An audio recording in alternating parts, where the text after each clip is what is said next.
Selamat pagi, salam sejahtera. Terima kasih karena bersama dengan saya di Nazilin Unity Channel. Timbul persoalan besar. PAS akan kalah dalam PRK Kemaman. Dengan pendedahan ini, ada yang menjangkakan PAS akan kalah mengejut di PRK Kemaman. Apa yang menyebabkan PAS bakal kalah mengejut di PRK Kemaman? Ikuti terus ulasan kali ini.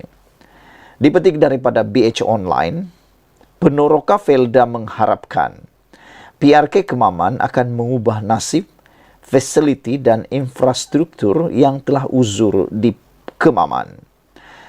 Pengakuan daripada Penoroka Felda di sini menaruh harapan tinggi supaya pilihan raya kecil PRK Parlimen Kemaman dapat mengubah nasib, fasilitas dan infrastruktur uzur serta terbiar di 6 tanah rancangan di kawasan parlimen itu. Ketua Penoroka Felda Neram 1, Abdul Aziz Ibrahim, mendakwa, sejak berlaku perubahan tampuk pemerintahan kerajaan negeri, kemudahan disediakan kerajaan terdahulu yang sepatutnya diselia majlis daerah, seperti Dewan Orang Ramai di tempatnya, terbiar tanpa diselenggara. Dan untuk makluman Anda semua, siapakah pemerintah sebelumnya? Kalau tak silap saya ialah Barisan Nasional, tetapi sekarang ini kawasan parlimen itu telah pun dirampas oleh PAS. Jadi kata Ketua Penoroka Felda Neram 1 ini, parti yang memerintah sekarang di Terengganu dilihat tidak dapat melaksanakan banyak tugas dan tanggung jawab, terutama sekali di tempat saya dengan dewan dan fasilitas banyak yang terbiar, menyebabkan Penoroka sendiri terpaksa mengambil inisiatif membersihkan kawasan ditinggalkan, kata beliau lagi. Itulah sebabnya ada netizen mengatakan, mungkinkah PAS akan kalah mengejut di PRK Kemaman? Kerana Ketua Penoroka mula bersuara, ini bukan orang biasa, tapi Ketua Penoroka. Yang ini Ketua Penoroka Felda Neram 1. Beliau sendiri mengakui bahawa sejak berlaku perubahan tampuk pemerintahan kerajaan negeri, kemudahan disediakan kerajaan terdahulu tidak diselenggara, terbiar tanpa diselenggara, kata beliau. Dan selain daripada itu, beliau juga mengakui secara berani bahawa parti yang memerintah sekarang di Terengganu, yaitu PAS, dilihat tidak dapat melaksanakan banyak tugas dan tanggung jawab. Terutama sekali di tempat saya dan dewan dan fasiliti banyak yang terbiar, kata beliau. Menyebabkan Penoroka sendiri terpaksa mengambil inisiatif membersihkan kawasan yang ditinggalkan. Sebelum ini, perkara sedemikian tidak pernah terjadi kerana dewan dan masjid terjaga, malah sentiasa penuh dengan aktiviti, katanya. Daerah Kemaman yang terletak di selatan Terengganu itu mempunyai 6 tanah rancangan Felda dengan jumlah pengundi hampir 20,000 daripada keseluruhan 141,790 pengundi yang layak bagi PRK itu. PRK Kemaman menyaksikan pertandingan 1 lawan 1 antara calon Barisan Nasional BN Tan Sri Dr. Mohamed Afandi Raja Mohamed Noor dan Menteri Besar Terengganu Datuk Seri Dr. Ahmad Samsuri Mokhtar yang mewakili PAS. Suruhanjaya Pilihan Raya SPR menetapkan 2 Disember ini bagi hari mengundi untuk PRK Parlimen Kemaman yang diadakan susulan keputusan Mahkamah Pilihan Raya Terengganu pada 26 September lalu membatalkan kemenangan calon PAS C. alias Hamid pada Pilihan Raya Umum PRU 15. Penoroka Felda Neram 1 sejak 1970-an, yaitu Muhammad Jusoh, 73 tahun pula, mengakui isu itu berlaku hanya pada fasilitas di bawah seliaan majlis daerah, manakala fasilitas di bawah selenggaraan Felda berada dalam keadaan terurus. Sejak saya mula menetap di sini, saban tahun banyak kemudahan disediakan, dan kerajaan negeri sekarang hanya perlu membantu menyelenggaranya sahaja. Tetapi itu tidak berlaku, kata beliau lagi. Muhammad Rajmir Ramli, 50 tahun, juga berharap ahli Parlimen Kemaman yang dipilih nanti dapat mengusahakan sebuah klinik kesihatan di dan pondok polis bagi memudahkan urusan Penoroka. Sekarang tidak ada klinik kesehatan ataupun sekurang-kurangnya pondok polis. Sebagai contoh, jika berlaku kematian, balai polis paling hampir untuk kami membuat laporan terletak 15 km dari sini, katanya. Sementara itu, pengerusi Felda, Datuk Seri Ahmad Sabri Cek berkata PRK Kemaman ini adalah peluang bagi Penoroka memilih wakil rakyat yang boleh memberikan fokus sepenuh masa kepada pengundi di kawasan itu berbanding individu yang mempunyai komitmen lain. Kalau orang yang dipilih tidak boleh memberi sepenuh masa kerana tugas lain yang berat, ia akan menyebabkan keadaan lebih sukar untuk memenuhi keperluan masyarakat Felda. Bukan semuanya boleh diselesaikan Felda, tetapi wakil rakyat yang baik akan mencari cara memenuhi dan menyelesaikan perkara berkaitan isu dewan, infrastruktur dan sebagainya, kata beliau lagi.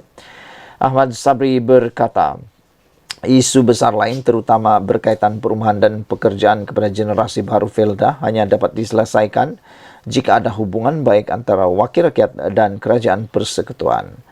Sekian dulu untuk kali ini. Jangan lupa tinggalkan komen anda, tekan butang subscribe. Kita jumpa lagi. Bye-bye.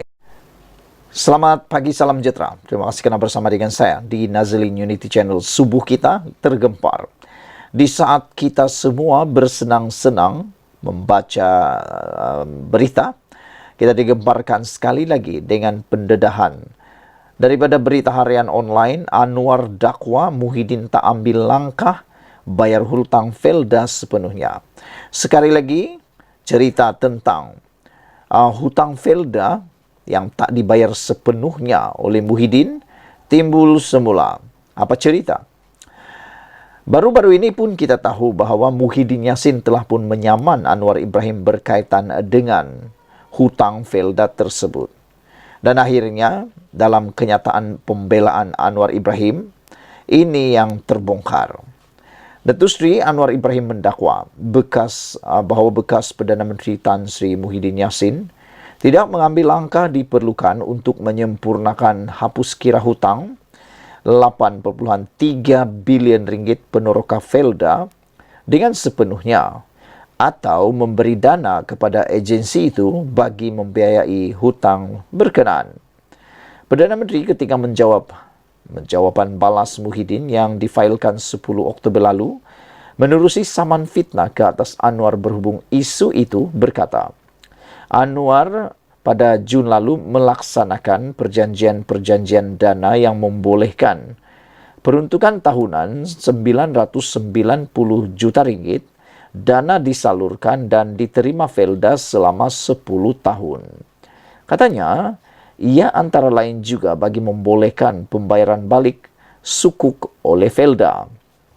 Beliau berkata, dana itu membolehkan Felda memenuhi obligasi kewangan mereka dan ia adalah untuk manfaat Penoroka serta pada dasarnya membiayai atau menyempurnakan hapus kira hutang bernilai RM8.3 bilion ringgit Malaysia. Berikutan perjanjian-perjanjian dana itu katanya, geran tahunan pertama sebanyak RM990 juta sudah disalurkan kepada Felda. Saya bersedia untuk memberi bukti saya sudah melaksanakan perjanjian-perjanjian dana pada sekitar Jun 2023. Saya akan meminta Ketua Setiausaha Perbendaharaan untuk memberikan bukti perjanjian-perjanjian dana yang sudah ditandatangani oleh saya pada sekitar Jun, kata Anwar Ibrahim lagi. Sementara itu, Muhyiddin dalam jawapannya terhadap pembelaan Anwar, iaitu defendant, pula mendakwa, defendant sengaja memanipulasi isu sukuk Felda sebanyak 9.9 bilion dan geran kerajaan sebanyak 990 juta setahun selama 10 tahun, dengan mengelurukannya sebagai pelupusan hutang Penoroka Felda yang sudah dilaksanakan oleh Muhyiddin pada tahun 2021.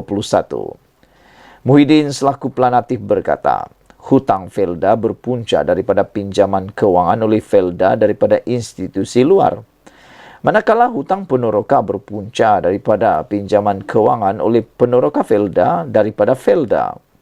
Justru ahli Parlimen Pagoh itu berkata adalah jelas bahwa hutang Felda dan hutang peneroka Felda merupakan dua perkara berbeza. Sukuk Felda sebanyak 9,9 bilion serta geran kerajaan sebanyak 990 juta setahun selama 10 tahun adalah langkah yang diambil untuk menyelesaikan masalah hutang Felda. Dan ini berbeza dengan pelupusan hutang peneroka Felda yang sudah pun dilaksanakan. Tuntutan saya di sini adalah berkenan pembohongan defendant mengenai pelupusan hutang peneroka Felda, kata Muhyiddin.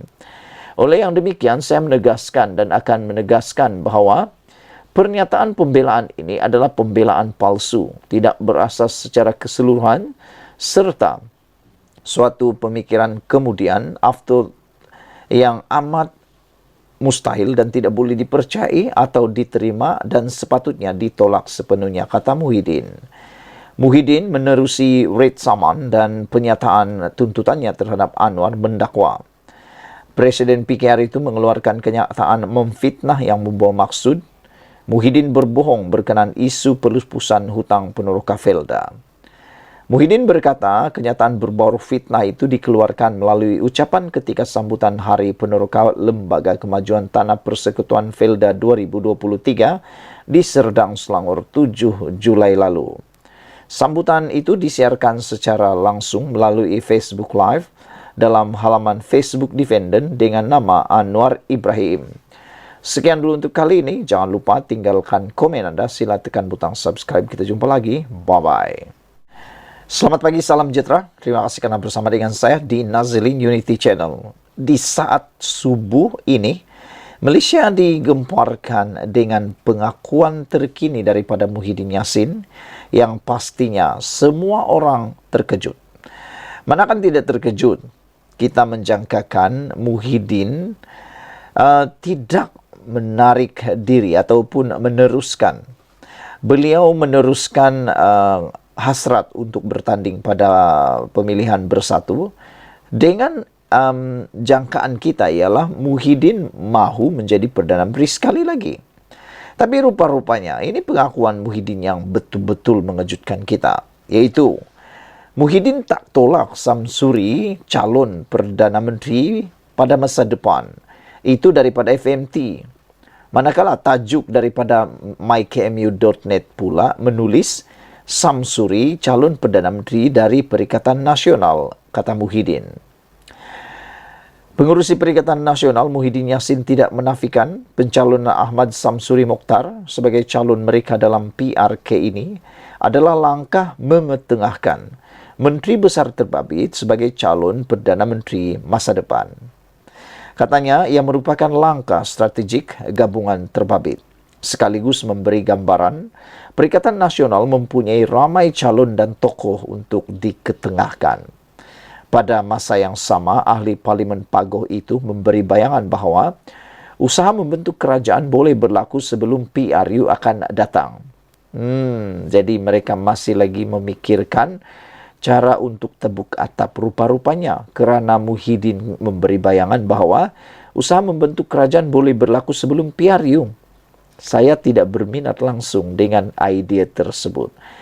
Kata Muhyiddin tidak dapat dinafikan kerana akan ada masa untuk Perikatan Nasional mencipta sejarah sama ada sebelum nak sampai PRU 16 atau selepas PRU 16 dengan harapan kita dapat membentuk kerajaan, kata Muhyiddin.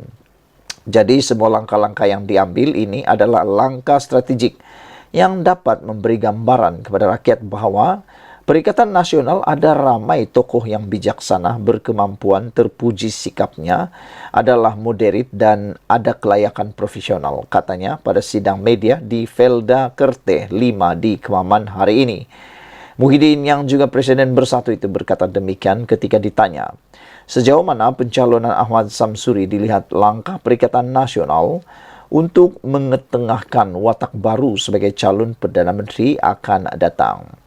Malah, Muhyiddin berkata dia yakin personaliti Ahmad Samsuri itu mampu menarik sokongan rakyat. Namun demikian, ramai netizen mengatakan bahawa, ialah, mereka akan kata begitu kerana mahu memenangkan Samsuri yang menjadi calon kepada pilihan raya kecil PRK Kemaman. Itu waktu campaign, kata netizen. Kalau sudah menang, masih lagikah dia akan disebut sebagai calon Perdana Menteri? Itulah yang menjadi pertanyaan. Karena tujuan mereka menyebut atau menjual Samsuri sebagai calon Perdana Menteri akan datang tidak lebih sekadar mau meraih undi daripada rakyat ataupun daripada pengundi di Kemaman, kata netizen lagi. Adakah kebenaran bahwa Samsuri akan menjadi Perdana Menteri selepas ini? Itu pun menjadi makin bukan dapat jawaban, tapi tanda tanya yang besar. Saudara-saudara sekalian, kata Muhyiddin, saya fikir ini satu nama personality yang saya yakin mampu menarik sokongan pengundi, katanya. Ahmad Samsuri yang juga ahli Dewan Undangan Negeri Ru Rendang dalam Parlimen Marang itu akan berdepan cabaran calon Barisan Nasional Raja Muhammad Afandi, Raja Muhammad Noor.